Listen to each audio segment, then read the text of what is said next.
السلام علیکم۔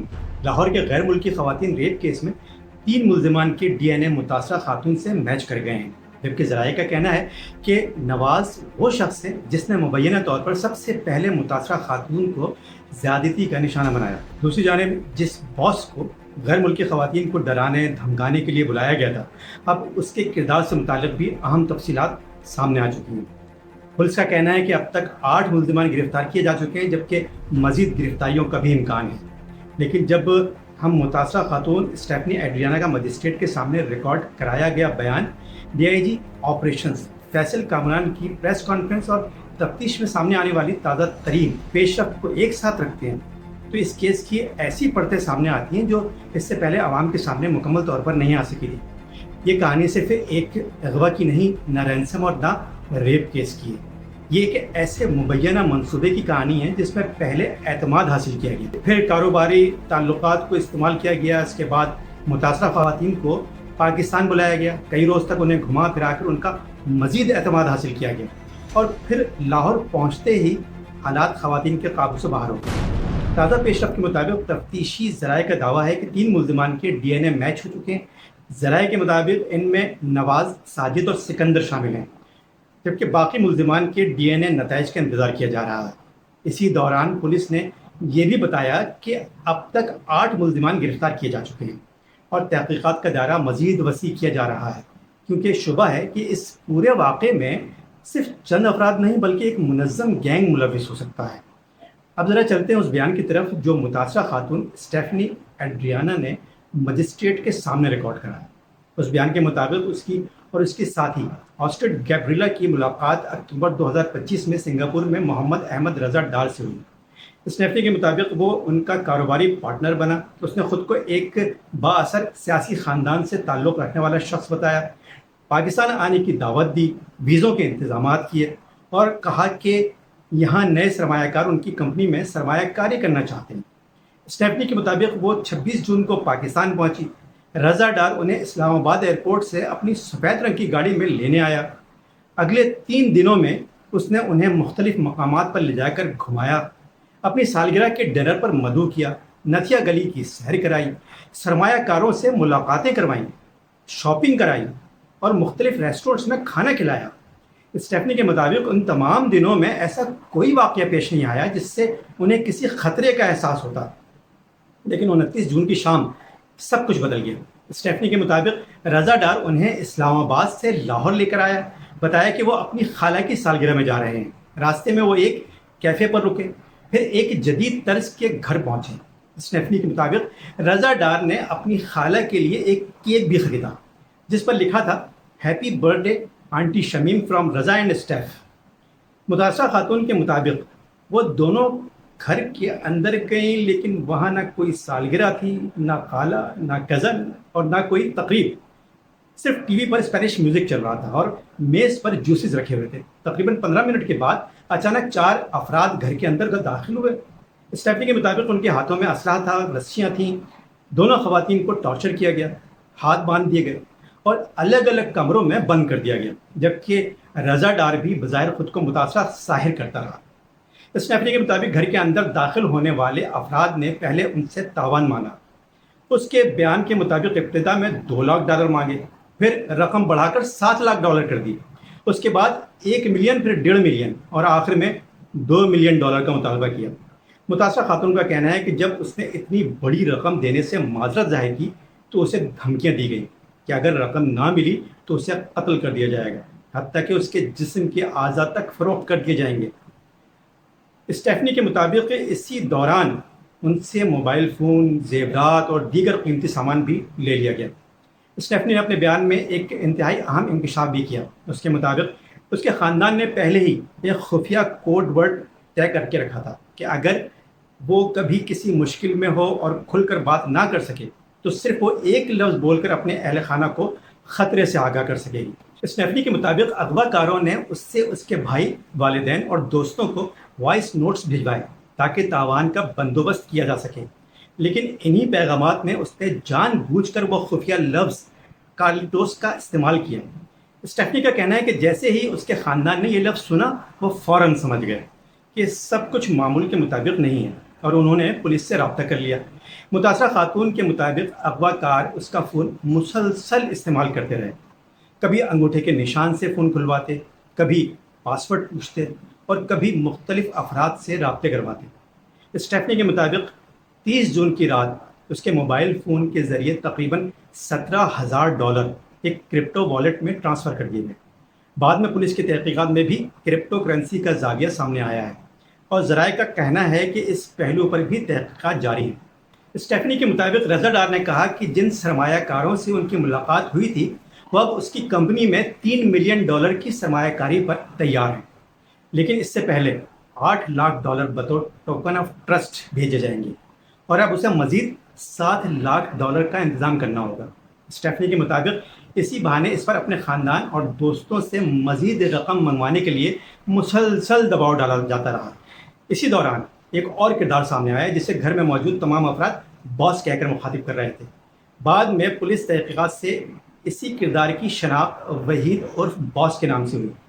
تفتیشی ذرائع کے مطابق یہی وہ شخص تھا جسے مبینہ طور پر غیر ملکی خواتین کو خوفزدہ کرنے اور دباؤ بڑھانے کے لیے بلایا گیا تھا، جبکہ D I G operations Faisal Kamran نے بھی اپنی پریس کانفرنس میں اس کردار اور اس کے مجرمانہ پس منظر سے متعلق اہم معلومات شیئر کی۔ پولیس کے مطابق وحید عرف باس کا تعلق اوکاڑا سے ہے اور اس کے خلاف پہلے بھی قتل، پولیس مقابلے اور دیگر سنگین مقدمات درج ہیں۔ ادھر متاثرہ خاتون اپنے بیان میں بتاتی ہے کہ اس دوران اس کے ساتھ مسلسل جسمانی اور ذہنی تشدد کیا جاتا رہا۔ اس کے مطابق ایک مسلح شخص اسے بار بار دھمکاتا رہا، جبکہ 30 جون کی دوپہر کالے پاکستانی لباس میں ایک شخص کمرے میں آیا اور اس کے ساتھ مبینہ زیادتی کی۔ بعد میں 1 جولائی کو اسی شخص نے دوبارہ اس کے کمرے میں آ کر اسے ریپ کرنے کی کوشش کی، تاہم اسٹیفنی کے مطابق اس نے شدید مزاحمت کی اور چیختی رہی۔ اب سوال یہ ہے کہ پولیس ان ملزمان تک پہنچی کیسے؟ اس سوال کا جواب D I G operations Lahore Faisal Kamran نے اپنی پریس کانفرنس میں دیا۔ ان کے مطابق دونوں غیر ملکی خواتین 29 جون کو لاہور پہنچتے ہی کڈنیپ ہو گئیں۔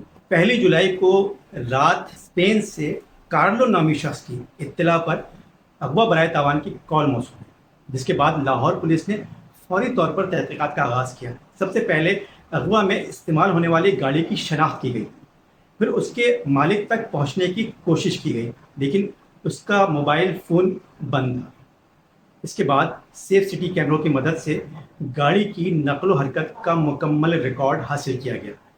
ڈی آئی جی کے مطابق سیف سٹی فوٹیج سے معلوم ہوا کہ یہی گاڑی موٹر وے کے ذریعے سرگودا گئی تھی۔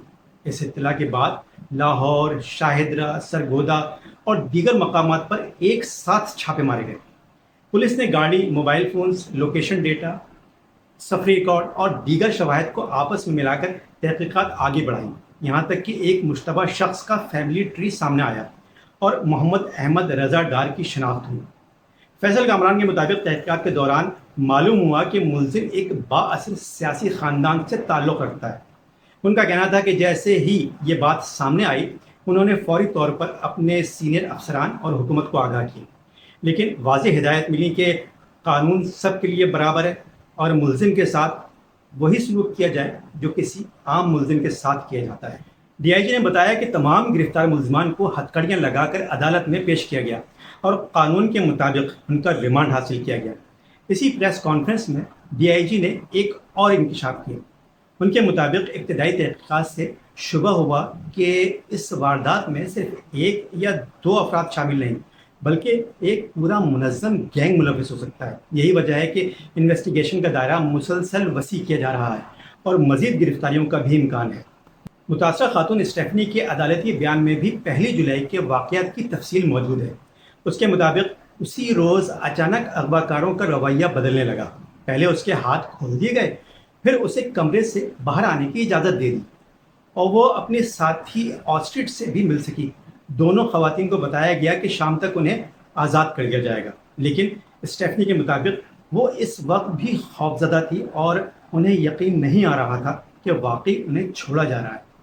بیان کے مطابق چند گھنٹے بعد رضا ڈار واپس آیا اور کہا کہ اس نے تمام رقم باس کو دے دی ہے، اب وہ جا سکتے ہیں۔ دونوں خواتین کا سامان گاڑی میں رکھا گیا، لیکن ان کے موبائل فون، لیپ ٹاپ اور زیورات واپس نہیں کیے گئے۔ اسٹیفنی کے مطابق راستے میں رضا ڈار نے اس کا موبائل فون واپس کر دیا. اس نے فوراً اپنی والدہ کو فون کیا، جبکہ ساتھ ساتھ گوگل میپس پر گاڑی کا راستہ بھی دیکھتی رہی. کچھ ہی دیر بعد اسے احساس ہوا کہ گاڑی ایئرپورٹ کی طرف نہیں جا رہی. اسٹیفنی کے مطابق جب انہوں نے رضا ڈار سے گاڑی روکنے کا مطالبہ کیا تو اس نے منع کر دیا. گاڑی چلاتے ہوئے رضا ڈار نے کسی شخص کو فون کیا اور کہا جی باس، پھر اپنی لوکیشن بھی شیئر کی. متاثرہ خاتون کے مطابق اس وقت انہیں یقین ہو گیا کہ خطرہ ابھی ختم نہیں ہوا. اسی دوران دونوں خواتین نے چیخنا چلانا شروع کر دیا کہ گاڑی روکو، جس کی وجہ سے گاڑی ایک دوسری گاڑی سے جا کے ٹکرا گئی. جیسے ہی گاڑی رکی، اسٹیفنی نے اپنے موبائل فون سنبھالے، جبکہ آسٹرڈ نے پاسپورٹ اٹھائے اور دونوں فوراً گاڑی سے باہر نکل گئی اور چیختی ہوئی قریبی میکینک کی دکان میں جا گھسی. وہاں موجود لوگوں نے انہیں سنبھالا. اسی دوران ایک ٹریفک وارڈن موقع پر پہنچا جس نے متعلقہ پولیس کو اطلاع دی. بعد میں پولیس کی نفری بھی موقع پر پہنچ گئی اور دونوں خواتین کو اپنی تحویل میں لے لی. اب ایک اور اہم پہلو سامنے آتا ہے. ڈی آئی جی فیصل کامران نے اپنی پریس کانفرنس میں اس تاثر کی بھی تردید کی ہے کہ دونوں غیر ملکی خواتین خود فرار ہو کر محفوظ مقام تک نہیں پہنچیں.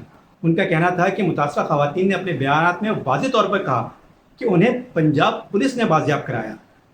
ڈی آئی جی کے مطابق پولیس مسلسل 2 دن سے اس کیس پر کام کر رہی تھی. مختلف شہروں میں چھاپے مارے جا رہے تھے اور سیف سٹی کیمروں، موبائل فونز اور دیگر شواہد کی مدد سے ملزمان کا تعاقب کیا جا رہا تھا. اسٹیفنی کے مطابق جب ابتدائی طور پر پولیس ان تک پہنچی تو وہ شدید خوف اور صدمے کا شکار تھی. اسٹیفنی کا کہنا ہے کہ اس وقت انہیں پولیس پر بھی مکمل اعتماد نہیں تھا، یہاں تک کہ پہلی پولیس گاڑی میں بیٹھنے کے بعد وہ راستے میں دوبارہ گاڑی سے اتر گئی کیونکہ انہیں خدشہ تھا کہ کہیں دوبارہ انہیں اغوا نہ کر لیا جائے. بعد میں ایک سینئر پولیس افسر موقع پر پہنچا جس نے انہیں بتایا کہ پولیس گزشتہ 2 دن سے ان کو تلاش کرنے میں مصروف تھی اور ان کی اس کیس پر مسلسل کام کر رہی تھی. اسٹیفنی کے مطابق جب ایک خاتون پولیس افسر بھی وہاں پہنچ گئیں اور پولیس نے انہیں اپنی کارروائی کے شواہد دکھائے، تب جا کر انہیں یقین آیا کہ واقعی یہ پولیس ان کی مدد کے لیے آئی ہے. اس کے بعد دونوں خواتین کو پولیس اسٹیشن لے جایا گیا جہاں ان کے اسٹیٹمنٹس لیے گئے. پولیس تحقیقات آگے بڑھی تو ایک کے بعد ایک نئی پرت کھلتی چلی گئی. تحقیقات کے دوران ایک اور اہم انکشاف بھی سامنے آیا کہ گرفتار ہونے والے ملزمان میں سکندر عزیز بھی شامل ہے، جس کے بارے میں ذرائع کا کہنا ہے کہ وہ رضا ڈار کا قریبی رشتہ دار ہے. ذرائع کے مطابق رضا ڈار بیرون ملک کرپٹو کرنسی کے کاروبار سے وابستہ رہا، جبکہ سکندر عزیز کے خلاف پہلے بھی ایک چیک ڈس آنر کا مقدمہ درج ہے. تفتیشی ذرائع کا یہ بھی دعویٰ ہے کہ غیر ملکی خواتین کو پاکستان لانے میں کرپٹو کرنسی میں سرمایہ کاری کا لالچ بھی ایک اہم عنصر تھا. تاہم اس پر تحقیقات ابھی جاری ہیں اور پولیس مزید ایویڈنس اکٹھے کر رہی ہے. ڈی آئی جی فیصل کامران کے مطابق اب تک اس کیس میں 8 ملزمان گرفتار کیے جا چکے ہیں. ان کا کہنا ہے کہ تحقیقات کا دائرہ ابھی ختم نہیں ہوا اور مزید گرفتاریاں بھی متوقع ہیں. پولیس کو شبہ ہے کہ اس پورے واقعے میں صرف وہی افراد شامل نہیں جنہیں اب تک گرفتار کیا گیا ہے، بلکہ اس کے پیچھے ایک بڑا اور منظم نیٹ ورک بھی ہو سکتا ہے جس کے مختلف کرداروں کی شناخت اور گرفتاری کے لیے کارروائیاں جاری ہیں. اب سب کی نظریں فورنزک رپورٹوں، چالان، عدالت میں پیش کیے جانے والے شواہد اور آئندہ ہونے والی گرفتاریوں پر ہیں. پولیس کے دعوے، متاثرہ خواتین کے بیانات اور تفتیشی شواہد عدالت میں کس حد تک ثابت ہوتے ہیں، کمنٹ سیکشن میں اپنی رائے ضرور دیجیے گا. ویڈیو کو لائک اور شیئر کیجیے گا. خدا حافظ.